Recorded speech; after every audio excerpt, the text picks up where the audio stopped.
ಆಚಿ chilli powder ಸಖತ್ ಖಾರ ಬಣ್ಣ ಮತ್ತು ರುಚಿ ಆಚಿ ಚಿಲ್ಲಿ ಪೌಡರ್. ಸಿಎಂ ಕುರ್ಚಿ ಗಲಾಟೆ ಮಧ್ಯೆ ದಲಿತ ಸಿಎಂ ಕೂಗು ಜೋರಾಗಿದೆ. ದಲಿತ ಸಿಎಂ ಪರ ಕೆಲ ಶ್ರೀಗಳು ಸಂಘಟನೆಗಳು ಧ್ವನಿ ಎತ್ತಿವೆ.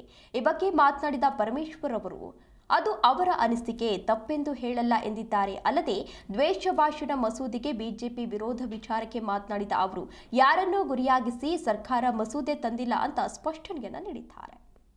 ಇದನ್ನ ಯಾರಿಗೂ ಉದ್ದೇಶ ಇಟ್ಕೊಂಡು ನಾವು ಮಾಡಿಲ್ಲ ಮತ್ತು ಯಾರು ಈ ದ್ವೇಷ ಭಾಷಣ ಅಂತೇಳಿ ನಾವೇನು ಕರಿತಾ ಇದ್ದೇವೆ ಆ ಮಾತುಗಳನ್ನ ಯಾರು ಹಾಡ್ತಾರೆ ಅವ್ರಿಗೆ ಮಾತ್ರ ಅದು ಅಪ್ಲೈ ಆಗುತ್ತೆ ವಿನ ಬೇರೆಯವ್ರಿಗೆ ಆಗಲ್ಲ.